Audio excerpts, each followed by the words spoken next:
Magsimula na po tayo mga kapatid. Pwede po ba mahinga natin ng opening prayer si kapatid na Maria Lorena de Dios? Sige po. Magpapray ako kay maingay. Sige po, tayo po yung manalangin.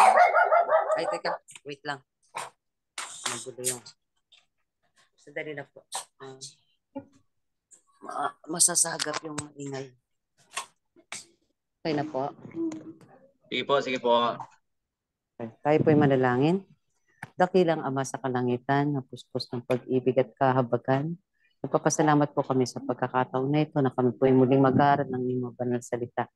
Inyo pong gabayan ang bawat isa sa amin, lalo tigit ang aming mga tagapagturo. Ang inyo nawa pong kalooban at kapurihan ang mangyari. Patawarin kami sa aming mga pagkakasala upang kami maging karapat-dapat sa lahat ng ito sa tayong pangalan ng Panginoong Hesus. Amen. Okay, maraming salamat kapatid. Nakita na po ba ninyo mga kapatid ang ano natin dyan? Ang screen natin. Opo. Kita. Klaro po ba yung ano natin mga kapatid? Yung signal natin dyan.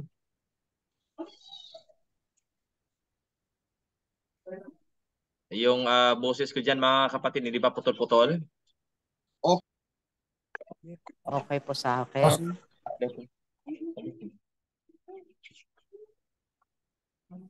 Okay. So magsisimula na po tayo mga kapatid. Welcome po sa ating pag-aaral dito sa ating Pauline Missiology Principles and Approaches. Nasa SIM 100 po ito. Subject po ito sa first semester. Studies in Evangelism and Missions, yung tinatawag na SIM 100.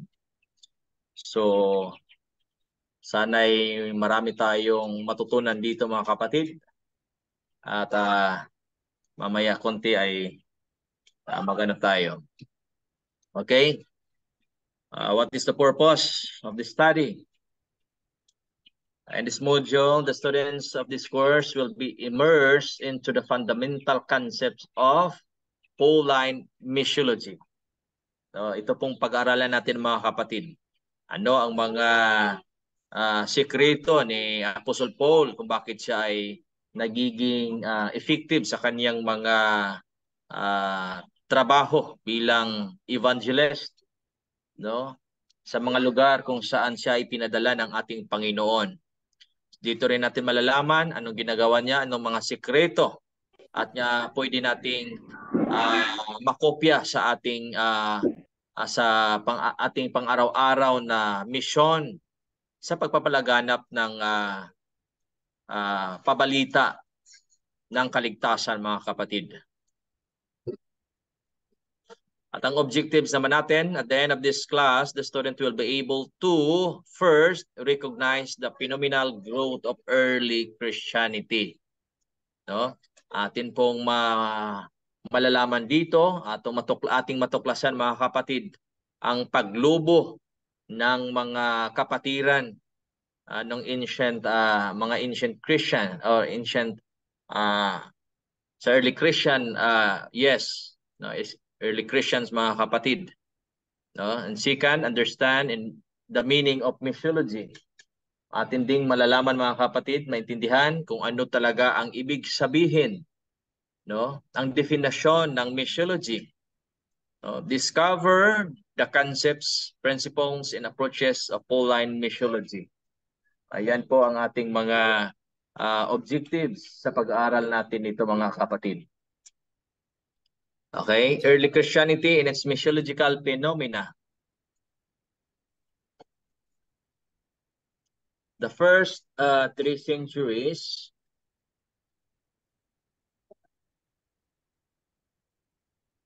okay. The first 3 centuries of Christianity saw an explosion of growth unlike any movement before or after. What started with a carpenter from Nazareth the 12 disciples rapidly turned into the talk of the Roman Empire. Men and women alike gave their lives to spread news that the Messiah of Israel had brought salvation to the world. So dahil po sa pangalang Jesus na taga Nazaret, ay ito po ang kanilang kibali kapital ng kanilang mga ministry na ibinahagi sa mga sangkatauhan sa kung saan man sila ay pinapunta or nakarating, mga kapatid. At doon bumulusok, dumami yung mga kapatiran noong kapanahonan nila, mga kapatid. Lalo na sa panahon ng Roman Empire. No, dumami sila, mga kapatid, ang numero ng mga Christians dahil dito, mga kapatid. How were the early believers so effective in spreading the gospel? No? Paano po, mga kapatid?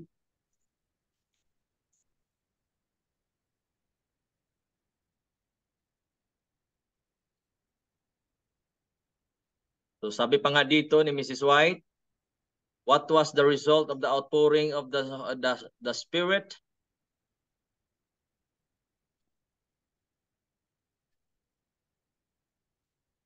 Okay. Ito, mga kapatid, ha.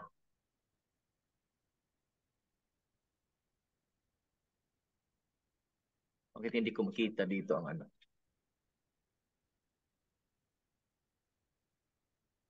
Sandali lang, mga kapatid.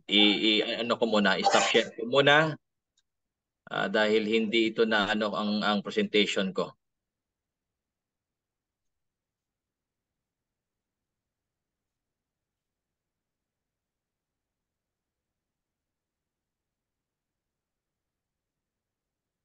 Yes.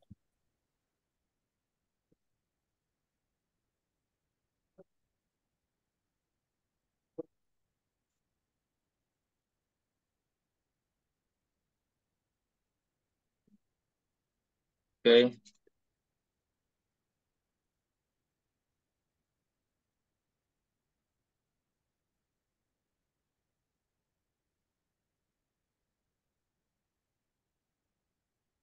Okay. So sandali lang.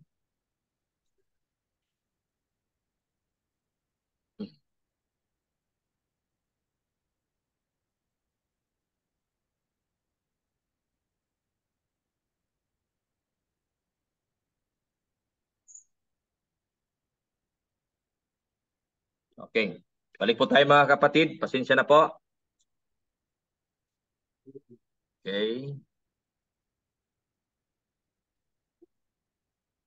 Nagahang ang ano.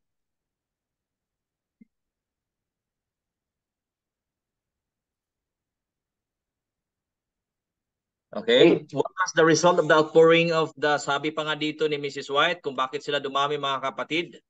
What was the result of the outpouring of the Spirit on the day of the Pentecost?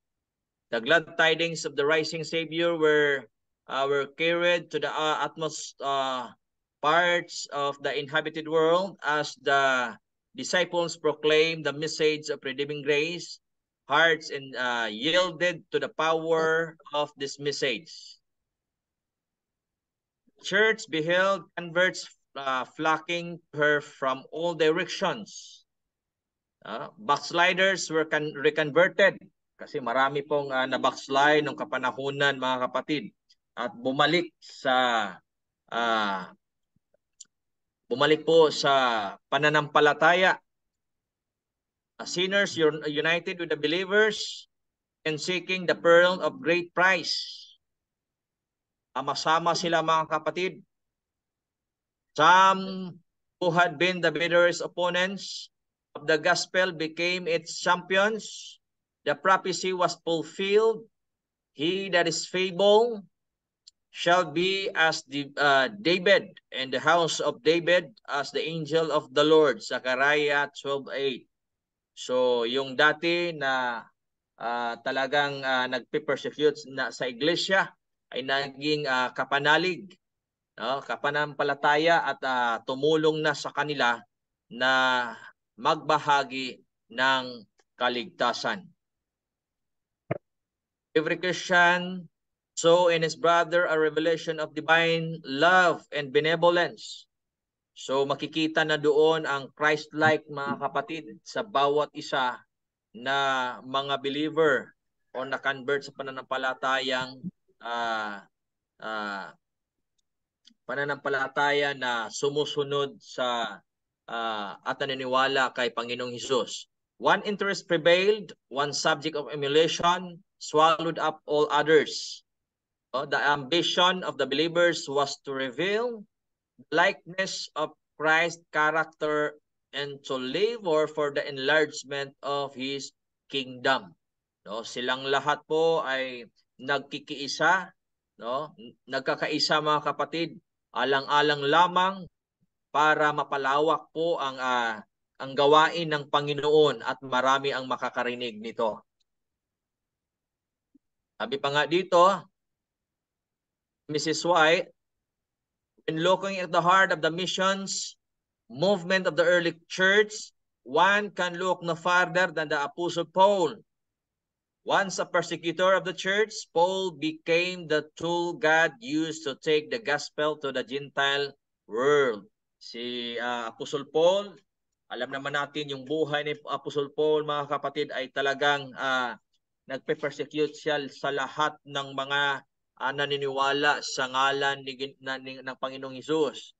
At nung kalaunan ay tinawag siya ng Panginoon at naging isang bantog na ebanghelista ng kaligtasan, no?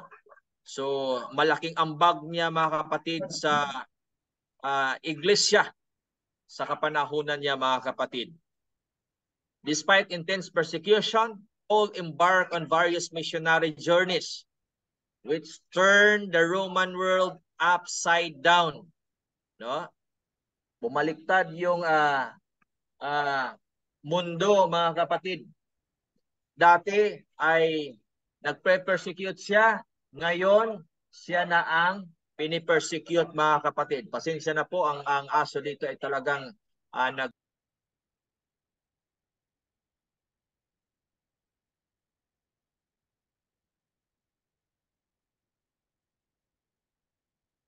Okay.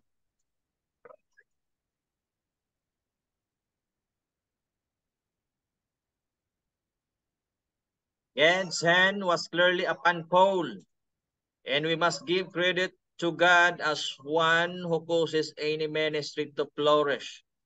No? Bakit umusbong? Nagbubunga ang lahat ng mga pag ni Pong sa pagtatrabaho sa ministeryo, mga kapatid. Dahil po makikita natin na gumagabay sa kanya ang Panginoon. Paul's ministry was clearly effective, and this effectiveness was ultimately due to the leading of the Holy Spirit, not a unique anointing which Paul possessed. So yun po, mga kapatid.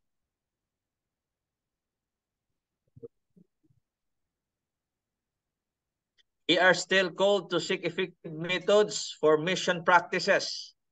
As stewards of good news, we must be inspired to reach as many people as possible.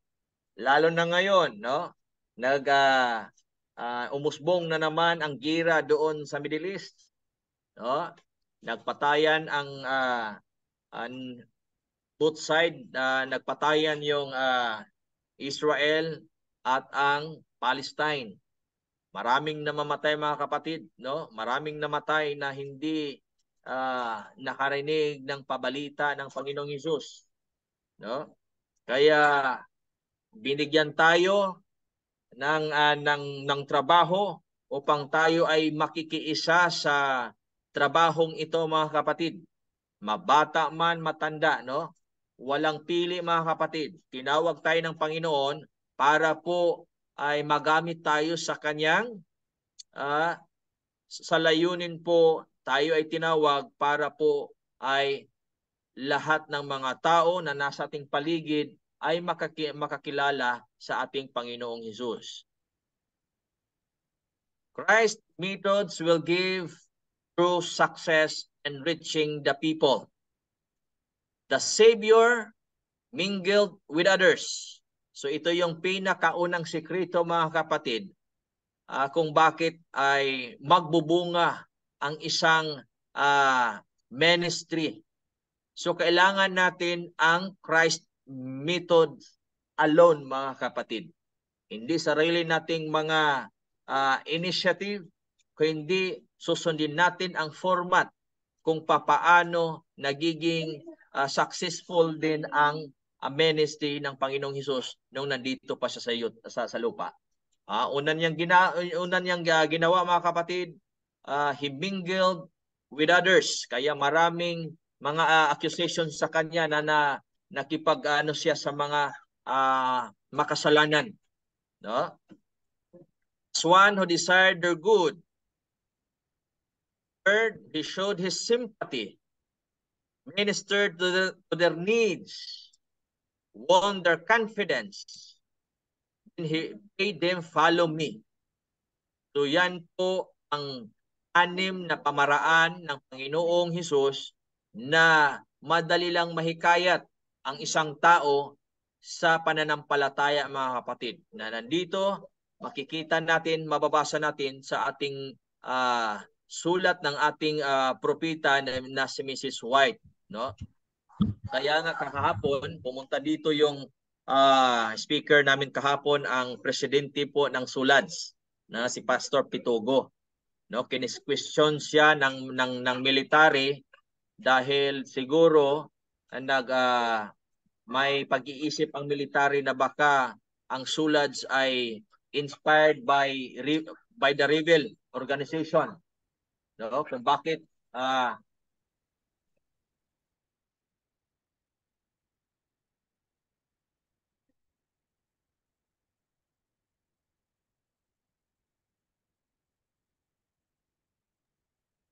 so kinu-question siya mga kapatid, no?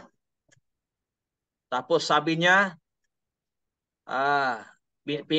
binigay niya mga kapatid at pinabasa niya sa general ng sundalo nung pinatawag siya na kung bakit ganon na lang kadali na makapanghikayat o mapalapit ang sa puso sa mga lumads ang SULADS mga kapatid.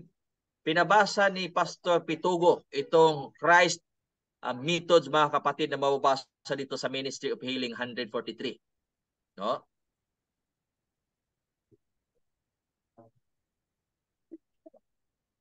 Apostle will knew the severity which masters exercise toward their slaves, and he knew also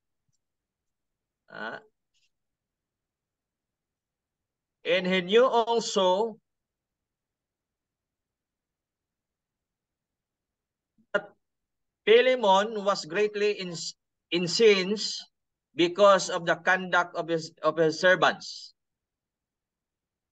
He tried to write to him in a way that would arouse his deepest and tenderest feelings as a Christian. The conversion of Onesimus had made him a brother in the faith, and any punishment inflicted on this new convert would be regarded by Paul as inflicted on himself. So yun mga kapatid, dahil itong si Philemon ay isang din ito, no, nagiging estudyante din ito ni Apostle Paul, at si Apostle Paul po ang rason kung bakit na-convert itong si Philemon, no? So kaya nang nakita sila ng kanyang slave doon sa preso mga kapatid, no? At doon din na-convert yung si Onesimus. So kaya binigyan ng counsel at advice, no, si Philemon na tanggapin niya si Onesimus, no? At kung sakali man, no, any punishment inflicted on this new convert would be regarded by Paul as inflicted on himself. So kung ano man ang gagawin ni Pilimon kay Onesimos, dahil itong si ano ay lumayas ito, may posibilidad na ito ay nagnakaw sa kanya bago lumayas, o di kaya may utang sa kanya, no, na hindi pa nabayaran. So nag-run away kasi ito si Onesimos. Doon nakita sila sa priso at doon na-convert si Onesimos. At nagbigay ng sulat si Apostle Paul na tanggapin niyang muli si Onesimos. At kung sakali mang kung ano mang gagawin sa kanya na parusa, ay magiging parusa din sa kanyang sarili, mga kapatid. Inako ni Apostle Paul kung ano mang gagawin ni Pilimon sa kanyang slave, mga kapatid. So ganyan po siya mag-treat ng mga converts, mga kapatid, no? Ganyan po ang espiritu ni Apostle Paul, no? Kaya mga kapatid, talagang nakopya niya talaga ang Christ methods, mga kapatid, no? The Savior mingled with others as one who desired their good. He showed his sympathy, ministered to their needs, won their confidence, then he bade them follow me. So yun po, mga kapatid, ang kanyang sekreto na kanyang sinunod, mga kapatid, at kung saan man siya pupunta, nagiging mabunga ang kanyang pagtatrabaho, mga kapatid. Paul voluntarily proposed to assume the death of Onesimus in order that the guilty one might be spared in the disgrace of punishment. So yun nga, mga kapatid, no, inako niya na kung ano mang pagkakautang ni Onesimus kay Pilimon. So kaya yung nangyari, mga kapatid, and might again enjoy the privileges he had forfeited. And thou count me therefore a partner. He wrote to Pilimon, receive him as myself. If he had wronged thee, or owed thee oath, put that on mine account. I Paul have written it with mine own hand. I will repay it. So siya ang inako niya ang pagkakautang ni Onesimus, no? Para lamang si Onesimus ay tanggapin muli, no, na ni Pilimon, mga kapatid. Ngayon, how fitting an illustration of the love of Christ for the repentant sinner. Kahit tayo, mga kapatid, no, kung kasalanan ang pag-uusapan, siguro padamihan tayo, mga kapatid. Siguro ang bawat isa sa atin ay hindi makakatayo sa ating mga kinaupuan ngayon dahil sa bigat ng ating mga kasalanan.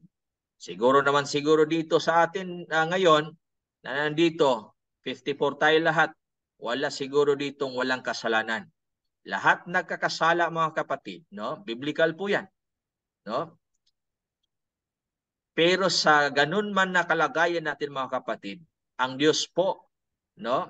Si Kristo po, mga kapatid, no? Tanggap na tanggap po tayo. Minsan ang tao kung magkakasala siya sa kanyang kapwa-tao, ay minsan na ay hindi na gaano kung ano man ang treatment niya sa kanya nung wala pa siyang nagawang kasalanan, nagbabago, mga kapatid.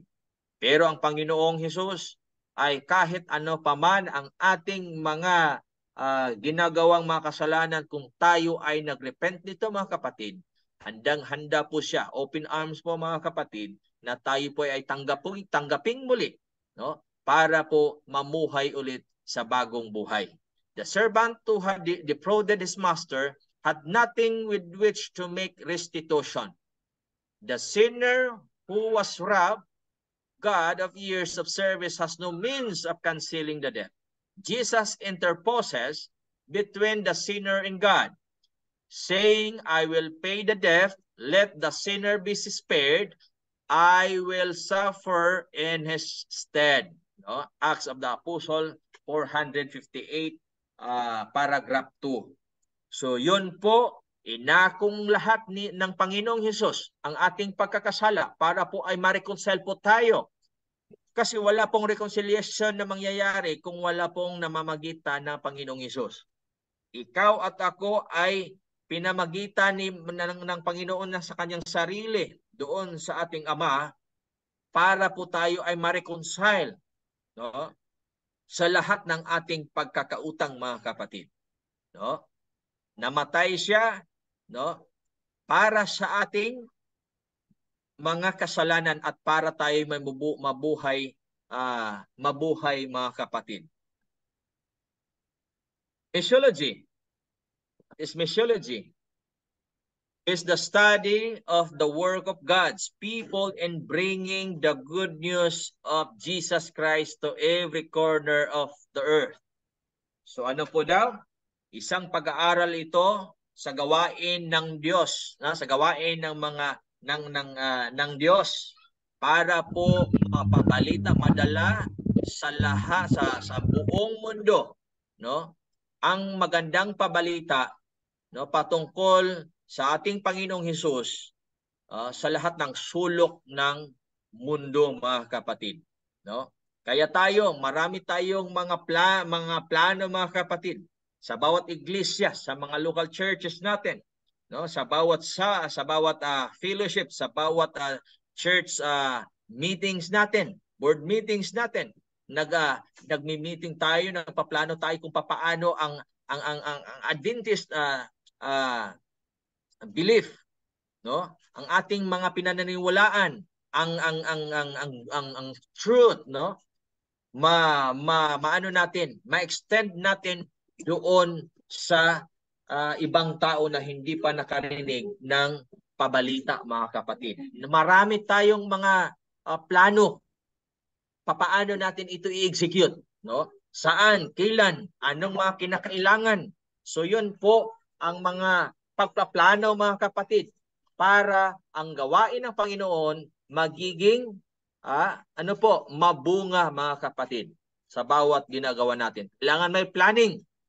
It's a multidisciplinary branch of theology which studies the missions of the church in all its aspects. No? So yun po, mga kapatid. Our mission.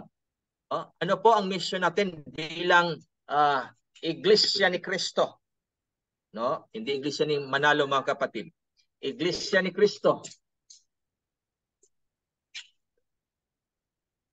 Ito po, make disciples of Jesus Christ who live as His loving witnesses and proclaim to all people the everlasting gospel of the three angels' messages and preparation for His Son return. Yan po ang ating mission, no? Sino pong nakamemorize niyan, mga kapatid? At sana'y mag-print tayo nito, mga kapatid, no?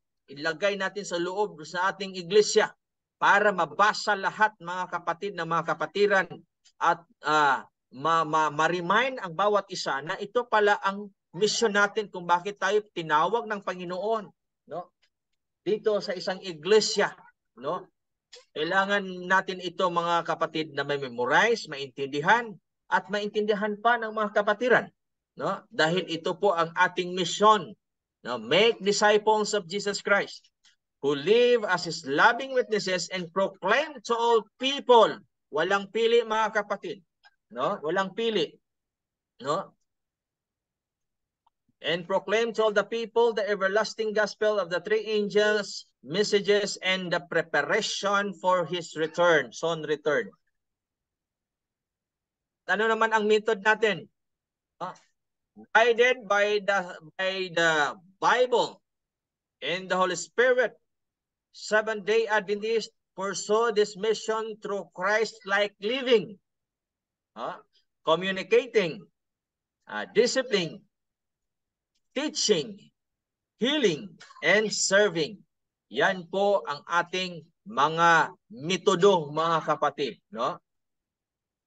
Our vision, harmony with Bible revelation, Seventh-day Adventist sees as the climax of God's plan, the restoration of all His creation to full harmony with His perfect will and righteousness.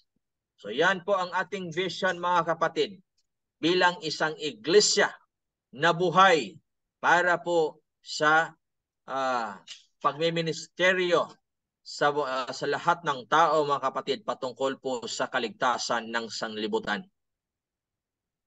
It is our identity. Our identity as Seventh-day Adventist. The Seventh-day Adventist Church sees itself as the remnant church of end-time Bible prophecy. Huwag natin itong kalimutan, no? Itaga talaga natin ito sa ating mga puso, mga kapatid, no? Bakit? Baka pagdating ng araw, iba na namang isipin natin na ibang iglesia ang remnant church. Kasi maraming mga kapatiran na noon ay masigasig sa pananampalataya, no? Active sa lahat ng gawain, pero sa isang iglap mga kapatid, no? Iba na ang kanyang iniisip. Ang kanyang iniisip na remnant church ay iba ng iglesia. So anong nangyari? Nanatili ba sila mga kapatid? No, nanatili ba sila? Wala. Lumabas sila sa iglesia, no? Doon sila nagiging mas active sa mga gawain nila sa iglesia kung saan man sila pumunta mga kapatid.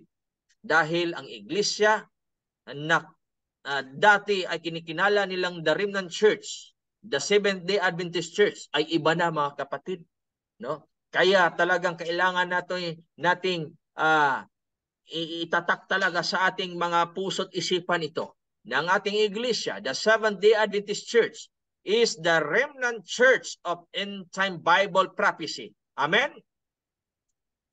Tulog na ata lahat. Amen. Members of the church, individually and collectively, understand their special role as ambassadors. Ano daw ang role natin? Isang special role ito. Ambassador. Yes, ambassador tayo.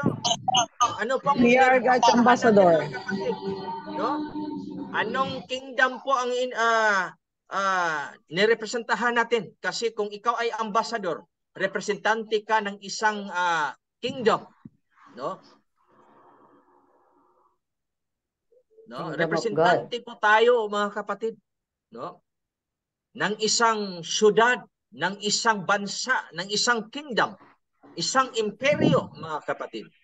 No, ang isang estado, ang isang tinatawag na bansa, magpapadala yan sila ng mga representante na tinatawag na ambassador, no? Kung ano man ang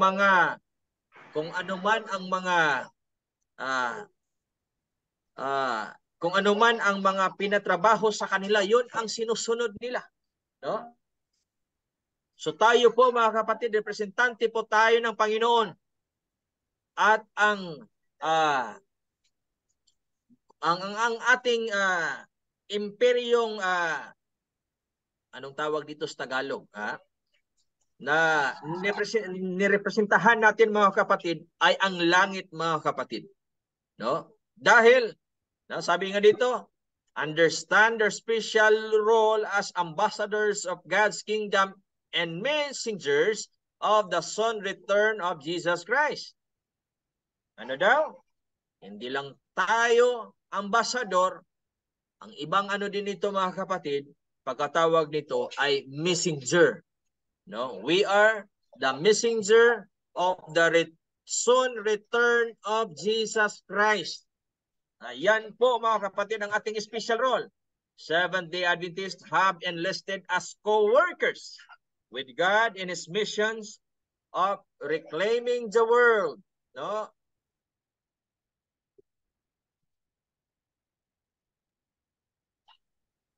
Reclaiming the world from the power and presence of evil as part of the great controversy between Christ and Satan. So yun po tayo mga kapatid, kung bakit tayo tinawag na Panginoon. Upang magiging ambassador, messenger, co-workers with God. Amen po ba mga kapatid? Kasi kung hindi ka matatawag na ambassador ni Kristo, mensahero ni Kristo, co-workers ng Panginoon, anong ibang tawag sa iyo? Ang kabaliktaran niyan, ambassador of Satan, messenger of Satan, co-workers, co-workers of Satan. Ayan po ang mangyayari mga kapatid. Pag hindi ka ma-enlist dito bilang isang ambassador, messenger, co-workers with God. So yan po ang mangyayari mga kapatid sa atin. So tinawag tayo ng Panginoon para po makilahok, makiisa. Dahil nangyayari na po ang great controversy between Christ and Satan. Dito tayo kay Christ, So kailangan natin makilahok, kailangan natin magtrabaho, kailangan natin makiisa sa gawain ng Panginoon. Therefore, every aspect of Christ's members' life is influenced by the conviction that we live in the last days, described in the Bible prophecy, and the return of Jesus Christ is imminent. Seventh-day Adventists are called by God to live in this world. Every action of the Christian life is done in the name of Jesus and to advance His kingdom. Kaya nga tayo mga kapatid, nag-aaral dito, Nag-aaral tayo dito sa school, ng Logos College of Missions and Biblical Studies International para po ma-equip tayo sa ating mga madagdagan ang ating mga kaalaman, magiging masigasig, magiging mas active pa tayo sa ating mga gagawin mga kapatid, dahil tayo ay tinawag ng Panginoon, Parang dinagdagan tayo ng parang isang sasakyan na naubusan ng diesel. So kailangan ng diesel para sa andar muli, So ganun tayo mga kapatid. Kailangan nating magtrabaho. Kailangan natin na magsikap tayo para mas marami pa tayong maakay, Para makaranas ng kaligtasan ng ating Panginoon. Implementation of our mission. Seventh-day Adventists affirm the Bible as God's infallible revelation of His will, accepting its authority and the life of Christ and of each believer in its foundational rule of faith and doctrine. Seventh-day Adventists believe that the Holy Spirit is the power that transforms lives and equips people with abilities to advance God's kingdom in this world. So mas magiging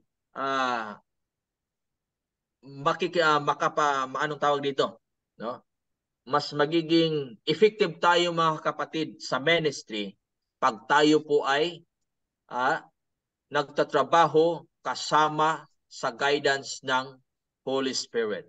So, importante tagay mga kapatid. We are called by God, guided by the Bible, and empowered by the Holy Spirit. Seventh-day Adventists, wherever we live in the world, devote ourselves to, first, Christ-like living. Mamuhay tayo na kagaya ng Panginoong Hesus, mga kapatid. Na tayo namumuhay dito sa mundo, na makikita sa atin hindi ang ating sarili, kundi ang Panginoong Hesus. Amen? Amen. Illustrating the Lordship of Jesus Amen. in our lives by moral, ethical, and social behaviors that are consistent with the teachings and example of Jesus. Christ-like communicating, realizing that all are called to active witness. We share through personal conversation, preaching, publishing, in the arts, the Bible's message about God in the hope of and salvations offered through the life, ministry, atoning death, resurrection in a high priestly ministry of Jesus Christ. Ano naman ito? Christ-like discipline. Affirming the vital importance of continued spiritual growth and development. So kailangan natin ito mga kapatid. Itong continued spiritual growth and development. Among all who accept Jesus as Lord and Savior. Hindi po tayo mag-grow sa ating spiritual, mga kapatid.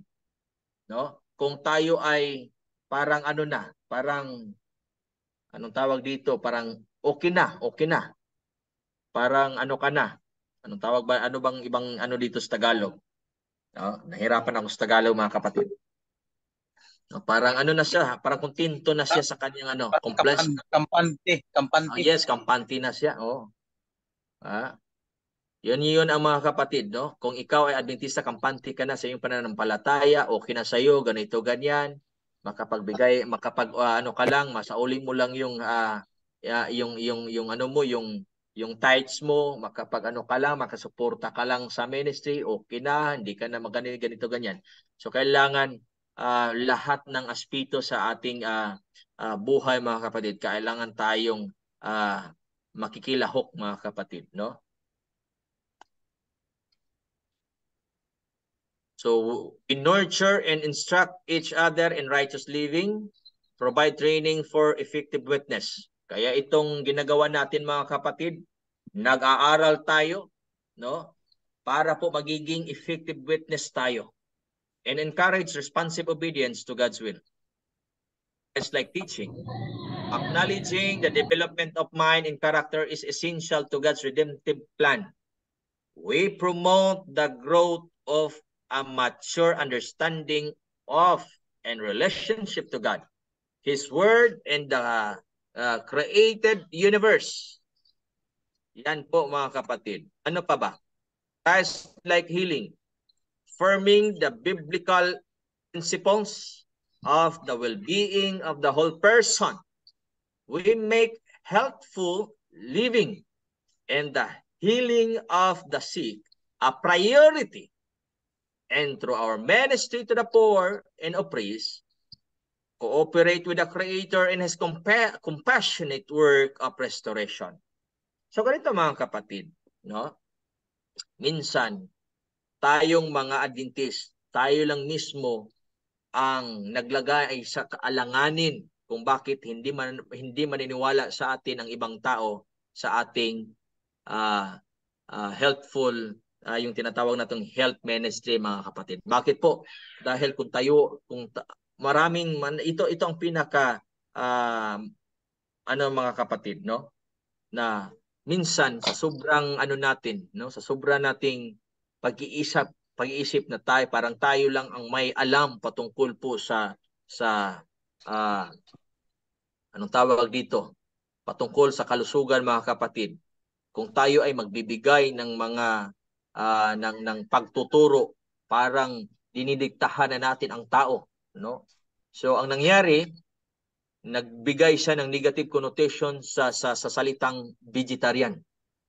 Kasi ang mangyayari, masyado tayong extreme sa pagbibigay ng definasyon, mga kapatid. Kaya imbes na lalapit yung mga tao sa pag-practice ng ating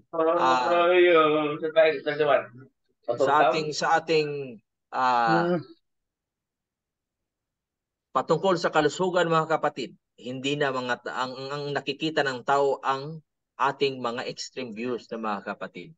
So dito, swerte tayo dito na nakapag-aral tayo dito sa ating Logos College of Missions and Biblical Studies, dahil meron po tayong department ng School of Lifestyle Medicine na nagtuturo sa atin, no?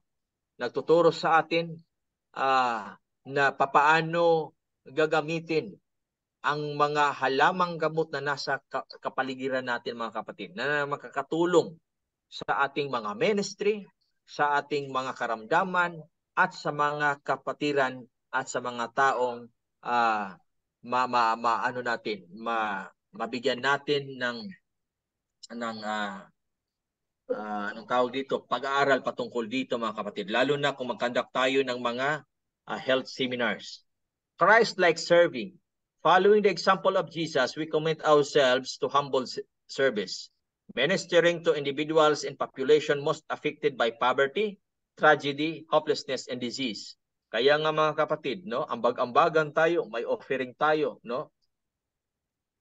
ang tithes and offering natin dinadala hindi lang sa ating lokal na iglesia, no? Tinanggap sa local iglesia, dinala sa ating conference, no? Tapos dinala na naman doon sa ating union, tapos doon sa ating sa higher pa na mga office. At doon, no, para tayo ay makalahok sa mga serbisyong publiko na makakatulong sa mga lugar kung saan may gutom, trahedya, no? Sakit sa pamamagitan ng ating ADRA, mga kapatid, no? Kaya nagambag-ambagan ang mga kapatiran sa buong mundo para kung tayong lahat ang makikiisa, malaki po ang ating magagawa, mga kapatid. No? The preparation for missionary work must be directed, related to the order given by Christ to go, teach, baptize, and make disciples.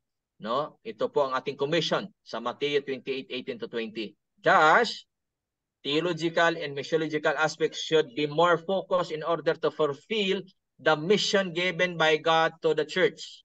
No? Yun po, mga kapatid. The contemporary global challenges are required that the Adventist missionary understand biblical theology, no, and the Adventist message, while at the same time understanding the local reality where the gospel is to be preached. So kailangan talaga ng malalim at masusing pag-aaral talaga, mga kapatid, no? The immediate opportunities for cross-cultural mission generated by globalization, as well as the crisis and catastrophes and global proportions, require the missionary to possess knowledge, skills, and a range of experiences. So dito, no, mag-aaral tayo ng biblical theology, Adventist theology, tuturuan tayo, i-equip tayo, no, sa mga kaalaman patungkol sa health message sa pamamagitan ng sa mga tanim, no, sa mga halamang gamot. At tuturuan din tayo dito, mga kapatid. Maraming binigay sa atin na halos dole out lahat, mga kapatid, ang impormasyon na ating matutunan dito sa pamamagitan ng ating pag-aaral para ma-possess natin ang knowledge, skills, no, and range of experiences. In this context, it is imperative that the Adventist Church continues to encourage and include missiological education as an academic discipline and theological and pastoral training, as well as in the curriculum for the training of missionaries in general. So ito po talaga ang ginagawa natin ngayon, no? Kahit hindi tayo under sa ating denomination, mga kapatid, tayo ay ma-considered as a layman school, no? Independent school, no? Para po na para sa ating mga kapatiran na maraming maturuan, no? Ma-possess nila ang knowledge, yung skills na dapat kinakailangan niya sa kanyang ministry, no? Kaya ito talaga ang release na sinusundan ng ating school, mga kapatid, no? Ipag-pray lang natin na sana'y mag-success tayo, lalo na sa ating mga accreditations sa iba pang mga master courses natin sa susunod na taon. Thus, an increasing number of national workers, no, and intercultural missionaries will be better prepared to act effectively in the global missions of the Adventist Church worldwide. So kahapon, nag-appeal po ang presidente ng SULAD's missionary, pumunta dito sa Bohol, mga kapatid, no? Para po hikayatin ang mga kapatiran na sumama, makiisa sa ministry ng SULAD. Kasi noon, sabi niya, problema tayo sa pinansyal, no? Maraming problema tayo sa kung paano natin masustain yung ating ministry doon sa kabundukan para matulungan na mapaaral, mapaglingkuran ang mga katutubo. Pero ngayon, mga kapatid, sabi niya, may pera na tayo. Ang problema, walang taong pupunta sa bundok. Walang misyonaring pupunta sa bundok, no?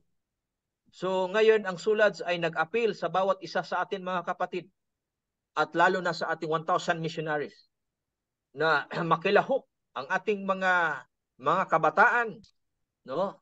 Kung tayo ay sa palagay natin na tinawag tayo ng Panginoon na pupunta doon sa bundok para magturo sa mga kabataan doon sa mga lumads, gagawin natin mga kapatid, no? Increasing numbers of national workers, intellectual missionaries, intercultural missionaries will be better prepared to act effectively in the global missions of the Adventist Church worldwide. Kaya bago ipapadala, no, doon sa mission field mga kapatid, ang gagawin muna, no, pag-aralan muna ano ang dapat gawin kung nandoon ka na sa sitwasyong ganito. Anong mga approaches ang gagawin natin, no? Ano ang mga plano, ano ang mga kinakailangan nating gawin para ang ating pagmimisyon, ang ating pagtatrabaho doon sa mission field mga kapatid ay magbubunga mga kapatid. The discipline of missiology and the training for mission should be taught by every conscientious teacher of theology. Yan po ang ating ginagawa dito sa Logos Missions, Logos College of Missions and Biblical Studies, no? Tayo po ay nag-aaral mga kapatid, no? Hindi lang simpleng training, pinag-aralan natin ang bawat aspeto, no? Marami tayong mga subjects. Pumasok tayo kahit aabutan pa tayo ng mga ilang abutan pa tayo ng alas 12 ng gabi, kagabi alas 12 na, no? Para tayong lahat ay ma-equip tayo mga kapatid, ma-possess natin ang knowledge, no? Para bago tayo pupunta sa bakbakan, bago tayo pupunta sa battlefield, ay tayo po ay equipped na po tayo mga kapatid. Well trained na po tayo. Nasa atin na pong puso at isipan ang ating misyon. Papaano natin ito i-execute sa tulong at gabay ng banal na Espiritu. In order to be understood and practiced as theological missiology in the context of a missionary theology, the theology and missions of the Apostle Paul relate to each other not just as theory and practice in the sense that his mission flows from his theology, but rather in the sense that his theology is missionary theology and his mission is fully related to his identity. Thought, vocation, and calling, Paul is a theologian, but above all, he is an apostle, a missionary. So tayo po lahat mga kapatid, tayo po lahat ay missionary, no? Hindi man tayo apostoles, pero tayo po ay mga missionary, no? Na tinuruan, na naging disipulo, no? Disipulo, anong ibig sabihin ng disipulo? Mga estudyante, no? Nakatanggap ng mga kaalaman mula talaga sa kanyang teacher. At ang ating teacher ay si Jesus Christ. Tinuruan tayo ng mga pamaraan mga kapatid para po ang ating pagka-missionary, tayo tinawag na maging missionary at magiging effective at magiging fruitful po tayo sa ating mga gawain. For the integration of theology and missiology to occur, it is necessary to understand that both an Adventist theology and an Adventist mission that bear fruit are the result of the work of Christ through the Holy Spirit. So wag po nating angkinin, no? Marami akong nabautismuhan. Kung hindi lang sa kung wala ako, wala ding mangyayaring walang diyan na iglesia, no? Walang mabautismuhan. Hindi po ganyan ang mga Adventist mga kapatid. Hindi po ganyan ang espiritu ng isang missionary. Lahat po ay kanya pong hindi po niya ina-account sa kanyang sarili. Hindi, lahat po ay nakasintro dahil po sa patnubay, guidance ng Panginoon sa pamamagitan ng sa pamamagitan ng banal na Espiritu. The agent that makes both possible. Nagiging posible lahat. Yes. The Spirit is given to the church to proclaim the everlasting gospel with power. Yung merong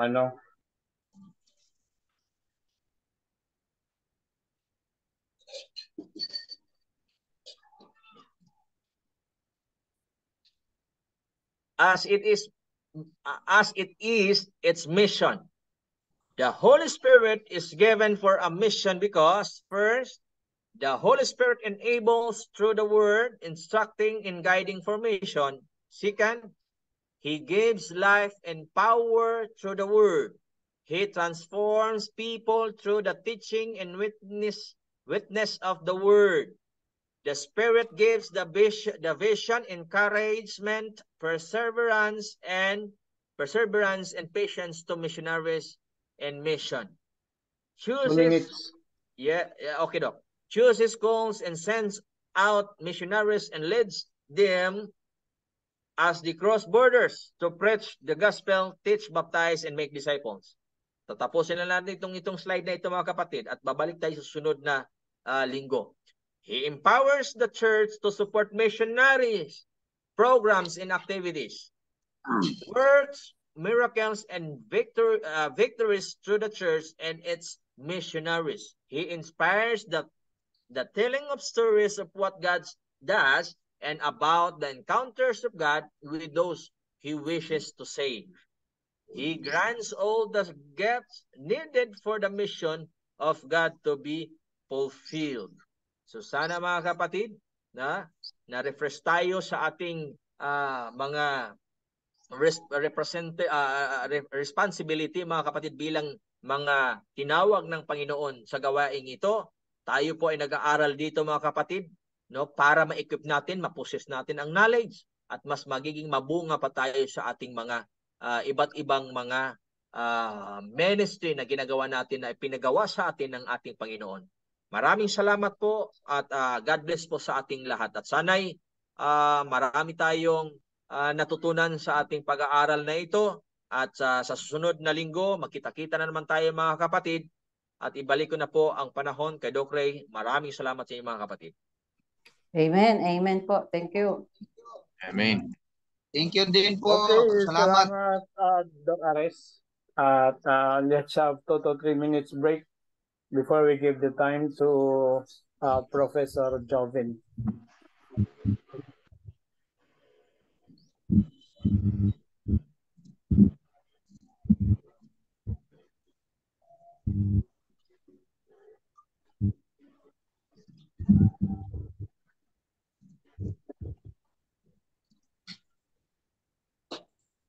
UP Montemayor. Yes po. Fernandez.